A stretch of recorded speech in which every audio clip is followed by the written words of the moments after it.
En réalité, derrière les photos de Filine, c'est un réseau mené par cet homme, Aboubacar Diallo, un Ivoirien arrivé au Québec comme étudiant. Yo, c'est comment le boss, ça dit quoi? C'est Boba. Je vois sa gamme, non, lui c'est la petite, j'ai été prêt à décoller. Celui qui répond à Diallo parle en nouchi, un dialecte ivoirien.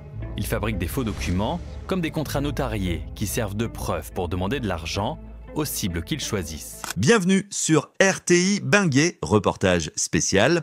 Aujourd'hui, nous allons revenir sur un reportage récent de Radio-Canada qui a secoué la communauté ivoirienne au Canada et dans le monde. Il s'agit d'un réseau d'arnaqueurs ivoiriens impliqués dans le broutage, récemment démantelé au Québec.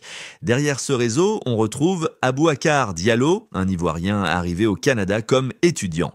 Le groupe utilisait de faux documents, des contrats notariés falsifiés pour soutirer de l'argent à des victimes canadiennes.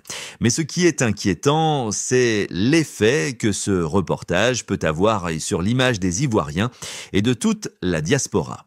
Ce secteur-là, c'est le secteur le plus dangereux de tous nos quartiers.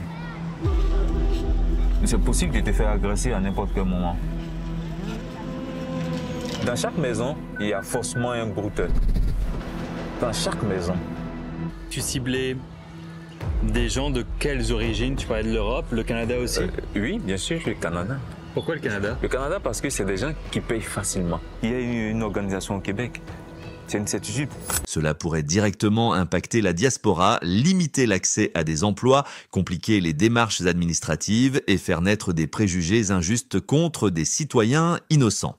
Le reportage va plus loin en faisant le lien avec l'importation de véhicules volés depuis le Canada vers la Côte d'Ivoire. On a donc voulu comprendre comment autant de véhicules canadiens et comment l'argent volé aux victimes québécoises arrive si facilement ici en Côte d'Ivoire. Dans les meilleurs délais, je vous fais un retour. Mais malgré plusieurs rencontres avec des dirigeants ivoiriens, toutes nos demandes d'entrevue sont restées sans réponse. Cette manière de diffuser l'information crée un impact géopolitique et migratoire. Le Canada, qui a récemment resserré ses politiques d'immigration, pourrait renforcer certaines restrictions à l'encontre des Ivoiriens, simplement à cause de l'image négative projetée par ce documentaire. La diaspora, qui représente fièrement la Côte d'Ivoire à l'international, se retrouve parfois stigmatisée à cause des actes de quelques-uns. Participer à ce type de pratique sans mesurer les conséquences peut nuire gravement à l'image de toute une nation. Donc s'il vous plaît, sciencez un peu pour ceux qui se cherchent là-bas. La question c'est, est-ce que si je vais au Canada ou si j'envoie quelqu'un au Canada, la personne est obligée d'aller étudier? Non, ça va dépendre. La personne peut avoir quel âge comme ça? 26, 27. Ce serait mieux que la personne passe sous le pouvoir des études et puis éventuellement arriver là-bas. Comme elle n'a pas envie d'aller à l'école, elle pourra faire ce que tout le monde, ce que les gens y font. Mais que dit le gouvernement ivoirien de tout ça? L'ambassade de Côte d'Ivoire au Canada a réagi. Oui, ce fléau existe, mais il ne faut pas le généraliser. La majorité des Ivoiriens sont honnêtes et travaillent pour l'avenir de leur pays et de leur communauté.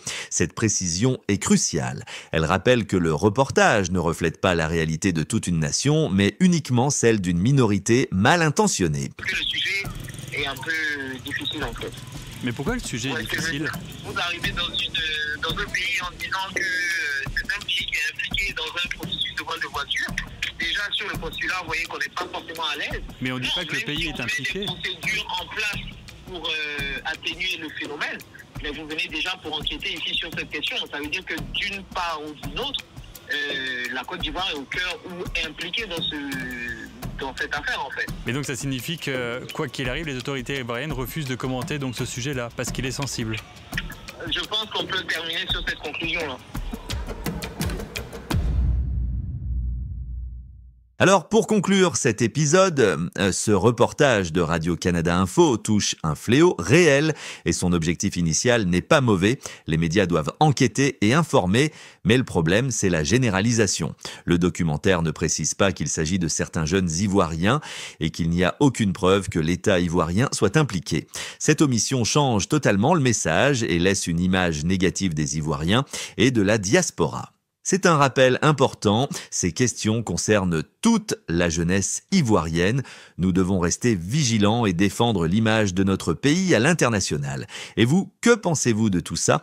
Partagez vos avis dans les commentaires. À la prochaine pour un nouveau numéro. Actualité, c'est ici, actualité.